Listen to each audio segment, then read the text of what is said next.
This is the WGNS Action Line, talking with Rutherford County newsmakers about what matters most to you. Now, your host, Scott Walker. With us in studio today, we have Murfreesboro Mayor Shane McFarland. Shane, how are you this morning? I'm good, man. How are you doing this morning? How's everything in your world? It's good. What's new with you? Found out that Veterans Park, they've got the bid packages ready, and that's getting ready to go out to bid to start that project. So looking at that park will be finished end of 2025. So what all is going to be in that new park? There's 150 acres on that property on Veterans Parkway, and what they're showing is much more of a true community park, passive open space, walking trails. It looks like there's some pickleball and tennis courts, pavilions, volleyball. I mean, just really more of a open space, be able to go out and kick a soccer ball, hit a baseball, really like the people you see at Sportscom that go out and hit golf balls next to the airport. So it's going to be, I think, something that the neighbors out there will really, really enjoy. So to put that into perspective, Barfield Park is what, over 450 or so acres? Yeah, but Barfield is almost an anomaly compared to some of our other parks because, I was at Barfield Park all weekend for baseball. You've got really Barfield set up into different segments. You've got the baseball fields, then you've got the Greenway Trailhead that's there. Then you've got on top of that the Wilderness Station with all of the land back there. Actually, even have a campground back there. Barfield is by far our largest park that we have. Kind of unusual, really, for any city the size of Murfreesboro to have a park like Barfield. Yeah. Even a mountain bike course Well, there. Yeah, mountain bike course. We added 70 acres. We were able to purchase. A family was selling their land next to it, so we've continually been able to add on to that park just because there's not really, I don't know of many parks like that around inside the city that have as much as it has. And by the way, if anybody has questions for the mayor, you can text us at 615-893-1450. Do you remember a couple of years ago where people were talking about how they wanted an ice skating rink somewhere in Murfreesboro? And I don't ever know what happened to that conversation, but there were talks of, it sounded like it could really happen one day. We've talked about multiple locations. Councilman Wade has been one who's really worked and pushed on that. The Preds Foundation... They've got two. There's one in Bellevue and one in Antioch. The Ford, I forget what it's called. The Ford Ice Center. Yeah. But what we're trying to really do in a growing city like us, we're not like Nashville that we've got this huge tax base and higher taxes in Nashville. We have to prioritize what we're doing, and the Veterans Park has been a huge priority that we've really worked on since 2016. Then you start looking at, we've not built baseball fields since the mid-90s. It's almost been 30 years since we built new baseball fields. We really need to work on that. But Scott, everything is so expensive now to build. It is. And I think the listeners, I hope, will appreciate this. We're trying to, of course, we would love to do everything, but there's a price tag that comes with that, and that price tag typically is associated with a tax increase if you want to do all those things. And we're trying to be diligent to identify what our needs are and then also what our wants. And it's just like the way that we handle our house. I'd love to have a lot of things, but that's not a need. And I suspect that Veterans Park is going to be in the $20 million range by the time that we go through the grading package and all of those things. We've got about $13 million, I think, is the number that we've set aside. It's somewhere in that neighborhood that we've set aside that we have cash to pay, so we don't have to borrow money. But you start looking at road projects that we want to do. We've talked about. Here recently, we've allocated almost $5 million to public safety for police officers and firefighters to be able to get raises. So we've got all of these things that we're trying to balance and do that without raising taxes. And that gets harder and harder every year. And really, raises and pay, that they have to be done. Otherwise, you're not going to be at a competitive level like some of the other nearby cities, and then you won't be able to keep anybody. The turnover will be high, which that, again, becomes more expensive than the alternative. Yeah, I think our number one priority, and people ask me all the time, what is the number one priority is in the city of Murfreesboro? And it's easy to say, okay, this is the most important thing at the moment. But we really can't say this is the number one thing, because we have 15 other things that we need to work on as well. But I do think everyone agrees public safety and having a safe community is important. And the council, over really the last 10 years, I would argue it would be tough to find another city in the state that has increased public safety pay as much as we have. And, here over just a month ago, we ended up on average giving 15% to fire, and then over the last 2 or 3 years we're close to 20%. We were 10.6% is what we gave to police officers this year, where I just saw an advertisement come across that a lateral move for a student resource for an SRO, so a student resource officer, is in the high 70s. And I continue to say this. I think you're going to see over the next 4 or 5 years, I think you're going to see our police officers and our firefighters, those numbers are going to continue to go up, because what's the alternative? The alternative is exactly what you said, other municipalities and cities poaching your best and your brightest, where it's much more expensive to train people than it is to keep the right people in your community. And I would imagine you also have to look at the safety side of it. And, if you have a high turnover on top of that being costly, well, that means you're constantly getting new officers in who have different opinions. You have no continuity there. No, I agree. Yeah, and the profession itself now, our average turnover rate inside the city of Murfreesboro, I want to say the month of June, it was 4%, and that was for the year, which 4% is great. We don't want to lose anyone, but I hate to say this, there are people that leave that we want to leave. So I think what we're trying to do is to make sure that our pay is comparable and that we're leaders in pay.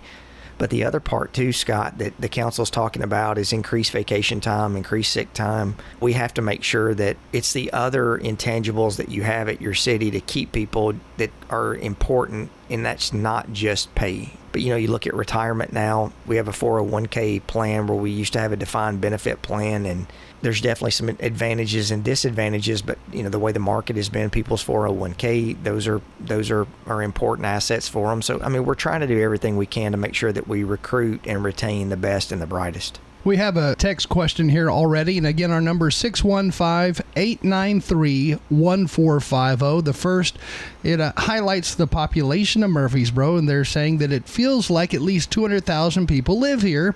First of all, they're curious, what is the actual population, or do we have a somewhat hard number on that? We'll be going through a special census soon. I think our last census, we were like 150,000 some odd residents. I think we're a lot closer to 170, 180,000 now. Our average growth last year was about 1.9%, which is a manageable number. 1.9%. It's not the 7-8%. And I think that's something we've tried really over the last 5 or 6 years to really be diligent with our growth. If you look, besides the Gateway area, there's not a lot of apartments that have been approved. The Gateway area, I would argue, is probably a good area to be able to have more dense living. But I think what you're seeing, Scott, and this is something that luckily I've talked to several different commissioners with the county that we've had great discussions, but what you're seeing now, because of the step system requirements that are allowed, you're really seeing developers who are bypassing coming into the city. For example, on Blackman Road, where the new Beatty School is being built, there's a subdivision across the street that you would think is a city subdivision, but it's not a city subdivision. It's a county subdivision, but has curb and gutter. It's all the things that you would see, but it's as dense of a subdivision as you would see inside the city. And so I think what we've really got to coordinate, and I'm thankful that we have the commission that we have the county commission that wants to work with the city council. We've got to make sure that developers are not bypassing the city and going to the county doing the same dense subdivision that you could do in the city just because they don't have to go through a city process. I would argue the county is really for larger lots for not as dense subdivisions, and the city is where you want to have your more dense subdivisions. So how are they doing that out there if they're, let's say, on septic, or is it a step septic system? It's a step system. We've changed our density to where really for single family you're going to be somewhere around 3 to 4 units per acre is all you can get. Townhomes, realistically, you're about 5 units per acre. Multifamily, which there's just not much of anymore, is that 7 to 9 units per acre. But when you can go out into the county and on a step system, you can get 3.5 to 4 units per acre based on how your soil is how it perks. Then there's some really dense subdivisions that are sort of on the city limits that we don't want. For example, the Del Webb subdivision that was built out on Highway 96. Is that in the county? That's county. Okay. That's not a city subdivision, because we initially met with Del Webb on that project, and we just didn't feel like we could provide services out there. I mean, we didn't feel like that's about 2.5 miles from the city limits on Veterans Parkway, and we didn't feel like that it made sense that we could go provide trash pickup, that we could provide police and fire out there, because that's a couple thousand units that are going to be built out there. And so those are some of the things, I think, coordinating with the county, which again, I'm thankful that we've got great discussions with the county, that working on solid waste, and we're working on lots of different things that, as the city and the county continue to grow, it's going to take massive amounts of coordination. And I think between our two planning departments, massive amounts of coordination. I mean, for example, Scott, if a developer comes to the city and they want a subdivision and they want to be annexed in the city, and we see significant infrastructure, for example, like the road network that needs to be worked on, then, we want to be able to have that dialogue with the county to say, hey, this is probably not a good idea to put a dense subdivision on this road, because there's such road infrastructure that needs to be done. As a builder yourself, are there potential problems when somebody goes in and builds a massive neighborhood that's on a step septic system versus being on city sewer? I think the first step system was built probably 25 years ago. So I think if they're managed correctly, that step systems last for a long time. So I think you're fine. I think the thing for the resident to really think about is, does it make sense to put dense subdivisions in the periphery of the county where you have limited services that can be provided? Because you think about this, Scott, most of the time when you develop in the county, you're typically developing on a 2-lane road, and you're really developing on roads that don't have shoulders, that don't have curb and gutter, that are predominantly ditch systems. So you really want to make sure that we coordinate. Again, I think that's the thing that I've talked to Commissioner Phillips a couple of times, and Pettis Reed is another one that I've been able to talk with. Pettis has had some good points on, things that the city has done out in the Rockville community, and I think that coordination and us listening to those commissioners, something I'm really excited about.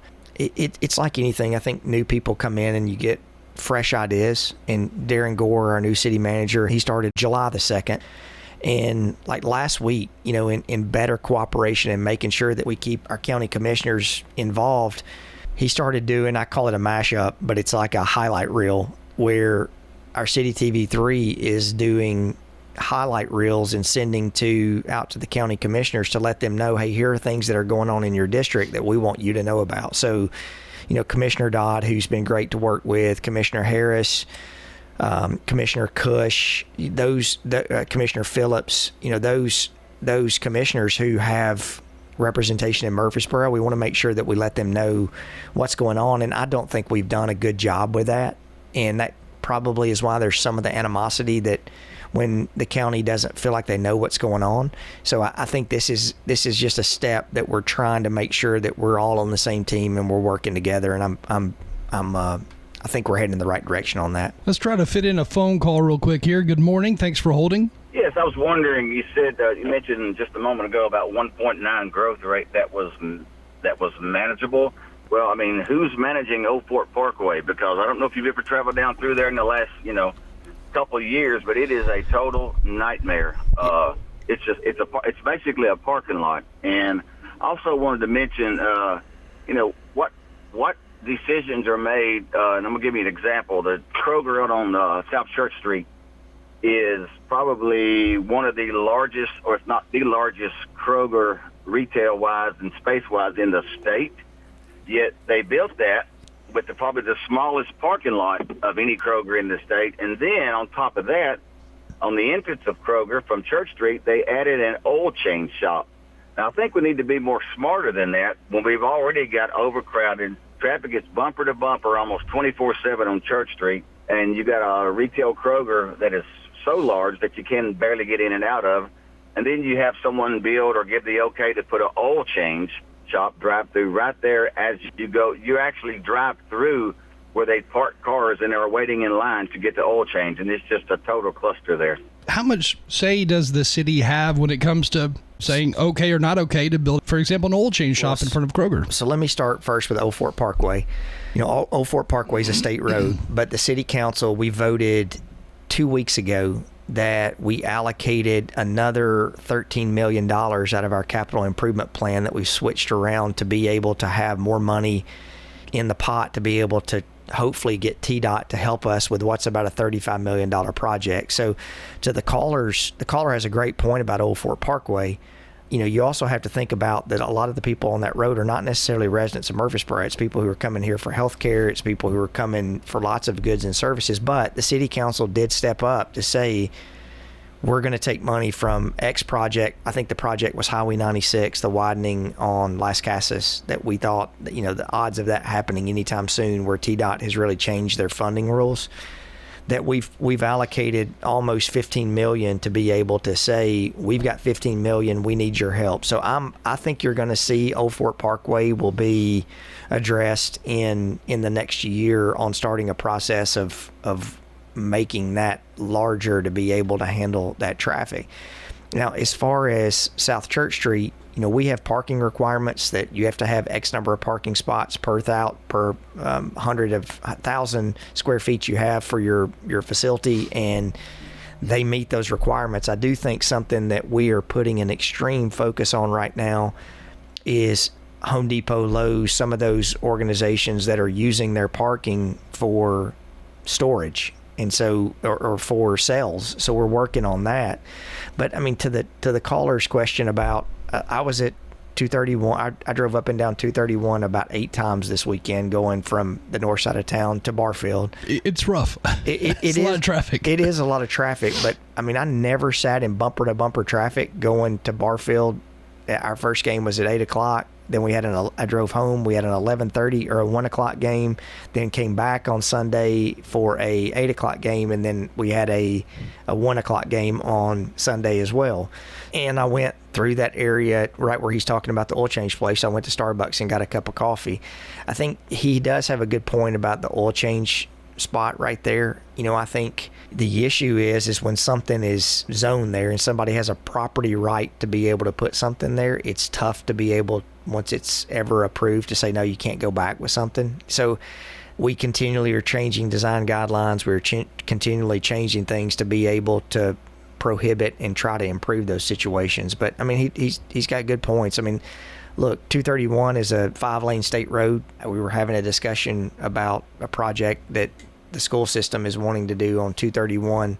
And one of the things that we had the discussion about was, okay, how do you get a bus on and off of 231? So I think we're continually trying to address those things. And it's, you know, during the weekday, you know, the morning hours and the afternoon hours when 231 South is stopped for the most part. But I mean, Scott, and I'm not trying to be flippant on traffic or not understand that it's an issue. And I asked this to the caller: what growing city that you've been to does not have traffic in the mornings and the afternoons on their roads? Yeah. And it's an honest question. I mean, look at Smyrna on Sam Ridley Parkway in the mornings and the afternoons. Same thing.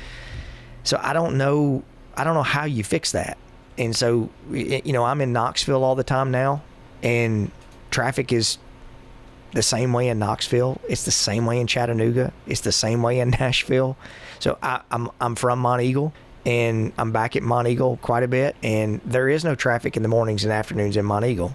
but there's not many opportunities there either. Most people in Mont Eagle are having to drive to Kimball or to Tullahoma or to Winchester or to Murfreesboro or to Manchester to get goods and services. So there is a trade-off. If you can have that ability to not have any of the traffic and the growth, but typically in those communities, there's no jobs, there's not much opportunity, and there's not many places to go. Again, with us this morning in studio, we have Murfreesboro Mayor Shane McFarland. We got to take a short break, and then we'll be right back to take your call. So if you're on hold or if you texted a question in, we'll get to that. We'll get to your question. We'll get to your call in just a second. If I'm in the mood for pasta, I go to Demas's. If I want steak, I go there. It does not matter what I'm in the mood for. This is Peter Demas. The only thing we don't have is fried food. So it's very easy when you want to take a group out and there's that veto power person who's like, I don't want this. Well, we usually will have something that they want because we have such variety on our menu. The only thing we don't have is fried food. Demas's Restaurant on Northwest Broad Street. Hi, this is Dave Kivanemi at Music World and Drummer's Den, 2762 South Church Street in Murfreesboro. We're across from Indian Hills Golf Course. Come out and see us for all of your music needs. We've got guitars, pianos, amps, drums, PA equipment, rentals, lessons, most anything you can think of in the music genre. Come see us at Music World and Drummer's Den on South Church. We're across from Indian Hills Golf Course. Stickers, labels, we do a lot of direct mail, booklets, manuals, programs. My name is Jeff Carlton. I handle sales and marketing for Franklin's Print Works here at Murfreesboro. We are at 2227 South Park Drive. Franklin's Print Works has been in Murfreesboro for over 25 years. We are a full-service commercial printer. We offer everything from business cards to brochures, booklets to banners, everything in between. Our website is franklinsprinting.org. Bob Ferris enjoys life at Adams Place. I do physical therapy here and ride the bicycle. This morning I rode the bicycle for 20 minutes. At Adams Place, I enjoy the friendship. We have a good time. Hi, this is Terry Deal at Adams Place. Call me for more information about Adams Place. Phone 615-904-9111. Adams Place, 1927 Memorial Boulevard, across from Walmart. The Action Line on FM 101.9 and AM 1450 Murfreesboro, FM 100.5 Smyrna. Listen and watch at WGNSradio.com. Right now that time, 8:43. And with us in studio on the air this morning, we have Murfreesboro Mayor Shane McFarland. Let's go ahead and take another quick question here. On this text, it says, will school choice save money since the city and the county won't have to construct expensive new schools? I mean, I think it's a part just because options are good. But, you know, I was talking with the chairman of the Rutherford County School System, the board yesterday, Claire Maxwell. They're doing a good job. I don't think it's going to be the end all be all. So what we're trying to figure out, and here's the thing, she told me this, $870 million is what they've got in the pipeline right now of needing to be built. And so the thing you have to think about, that $870 million, that's not the tail of the dog, that's just the dog. So there's a tail that comes with that, which are operational costs, maintenance costs. So there are all these things. I think anything that we can do to be creative really helps. The part that I'm concerned with, and, you know, look, I've seen all three sides. My boys went to public school.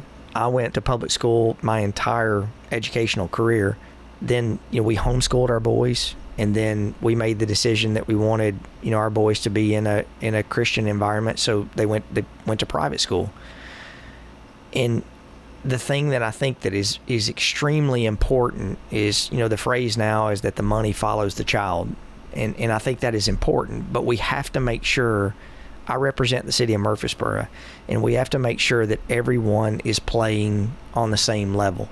So for example, if you're in a private school, there are certain things that you don't have to offer. You don't have to offer, you know, special needs services. You don't have to offer English as second language. You don't have to offer these things that the federal government has mandated to our city and our county institutions. You have to do this. It's not fair to say, look, if you're X school, you can get the same amount of money but you don't have to provide the same services. That's not us being on the same playing field. And so I think that's the important part that we can't forget, that if we're going to do these type of things, you can't put, for example, the city of Murfreesboro at a disadvantage to other schools that are in the community. And I think that's the important part. Let's take another phone call real quick. Again, our number is 615-893-1450. And good morning. You're on the air with the mayor. Yeah, I wanted to make the mayor aware of a situation I've noticed. There's people washing cars and trucks all over the city in vacant lots. I'm sure don't have a license. I'm sure they're not paying income tax. I understand if a bunch of cheerleaders wants to have a car wash for charity for their money. You got all the environmental impact of all this stuff going in the ground. And I just wonder if he was aware of that. They're all over the city, different areas of it, and they're there all day. That's their living, washing cars, and they're taking money away from the people that has license to do that. And I'll hang up and listen and see what the mayor says. I was not aware of the car washing, so that'll be something I'm typing in my list right here that we'll find out. We've had a lot of issues on vacant lots. I just had this discussion yesterday with the city manager, and actually had the discussion with the police chief that, we've put ordinances in place. It drives me crazy, Scott, that these car lots around town, they unload all of their cars on the side of the road, or in some case in the middle of the road. I've seen that often. And so we are really going to start making a focus to make sure, like Broad Street is a great example. You drive down Broad Street from Clark Avenue all the way back to really Thompson Lane, and you've got these businesses that are on the side of the road. There's some car repair shops, some car lots, and they park their cars on the side of the road in the right of way. Well, that doesn't sound like a big deal until the person who's pulling out from somewhere can't see the oncoming traffic because a car is blocking their view, and they get T-boned in the side.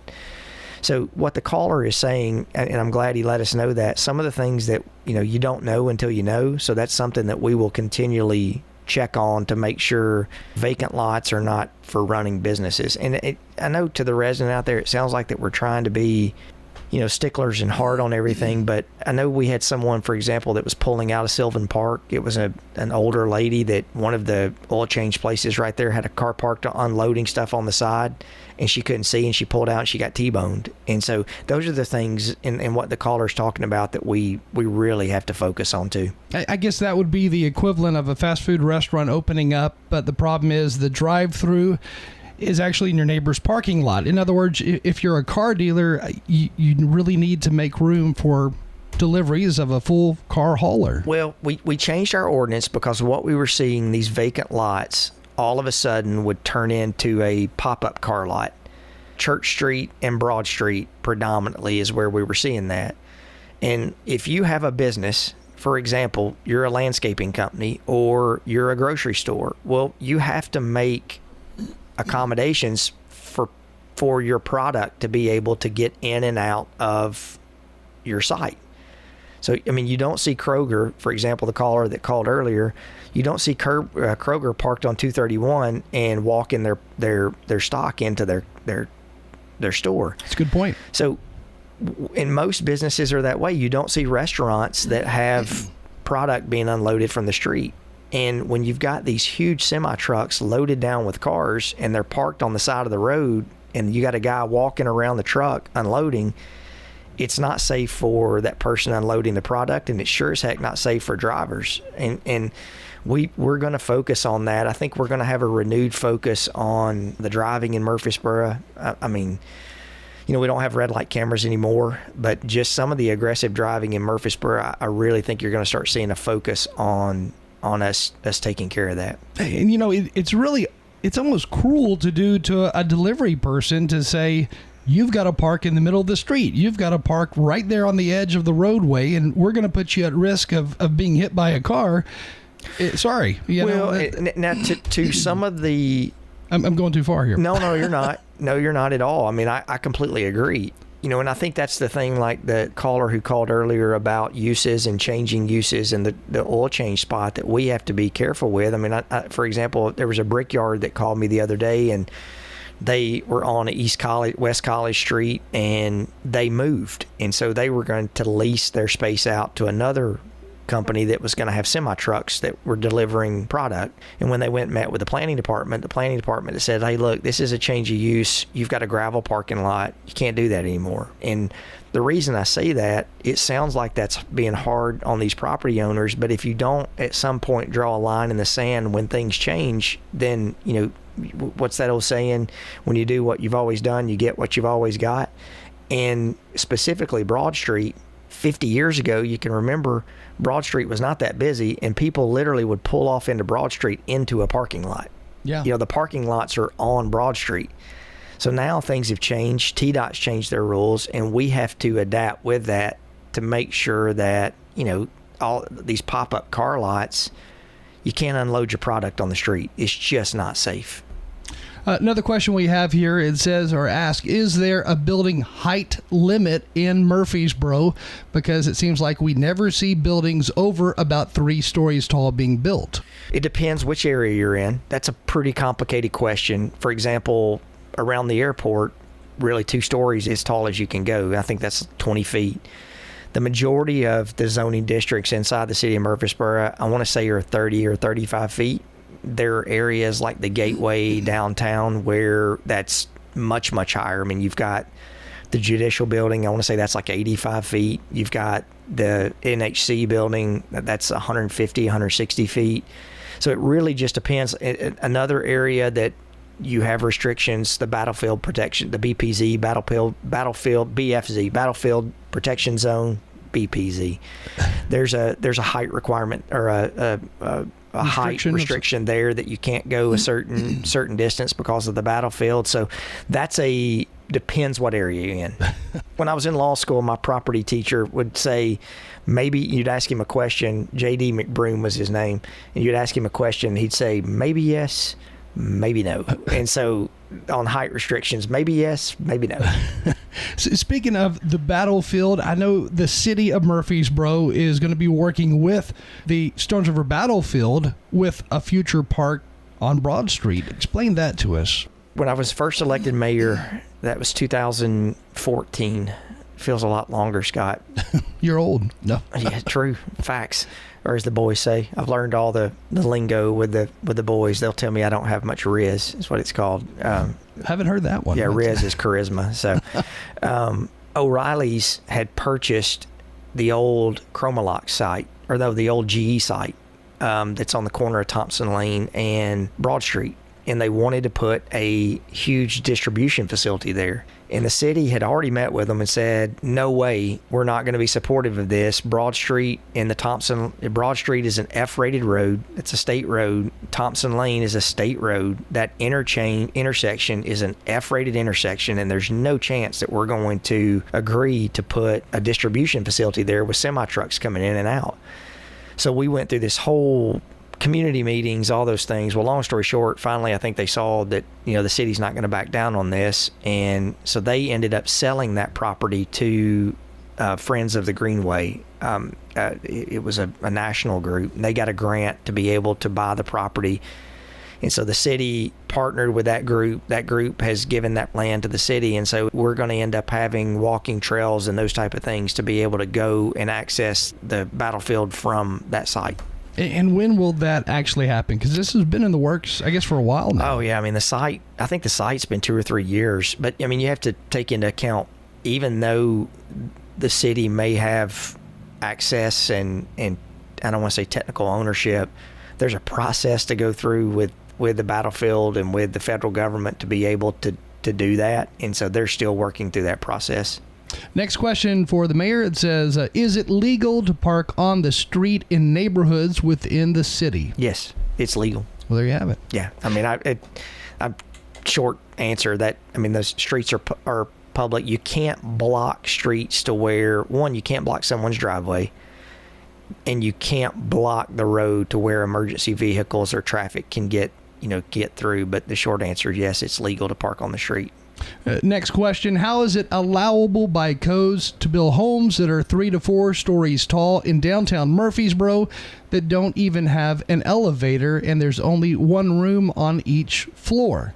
Are there homes like that in downtown? I guess they're assuming maybe the tall, skinny structures that are residential on Maple Street. There's not a code that requires elevators to be, put in residential units. That'd be costly. Yeah. Well, I mean, not too bad. I mean, your average elevator is going to cost about $30,000 per unit. So it's not that bad, but there's not a code that says, you have to do that. I mean, most of the tall skinnies you see in Nashville don't have elevators in them. And for that matter, that's typically not why you're not seeing, someone my age who's buying a product that they've got to go up, 4 flights of stairs to get to the rooftop access. But no, there's no code. There is a commercial code in certain buildings that once you get to a certain height that you do have to have ADA and elevator access. I haven't been in one of those types of houses, but are there really just one floor, one room to one floor? So the ones that we built before, you've got, you have a garage a 2-car garage on the main level. You walk in and you have a bedroom on the bottom level with a bathroom. And then you go up a set of stairs and you have a kitchen, living room, laundry room, and a bedroom. And then you go up another flight of stairs and you've got 2 master bedrooms. So that was 4 bedrooms. And then you would go up another flight of stairs, and on the very top, at that point you're 35 feet tall. You've got an outdoor area with a TV with a grilling station and a gazebo on the top. I mean, if I were single 20 years ago, and I could afford one of them, that'd be a cool spot to be able to sit up and see the downtown. But I think what you're seeing, Scott, is specifically in the downtown area, you're trying to find ways that, in the meeting I was in yesterday, I think they told me on Lytle Street, there was 37 owner-occupied units and 29 rental units. It was almost 50-50. And so what you're trying to do is to find ways that people will improve those rental units, or people buy those and turn them into owner-occupied. Because what you're starting to see is, as those units turn into disrepair, people just don't repair them. They just leave them the way they are. Again, Murfreesboro Mayor Shane McFarland on the air with us this morning, and we are already out of time, but thank you for joining us. We're News Radio WGNS 100.5, 101.9, 1450. Online and on your phone at WGNSradio.com.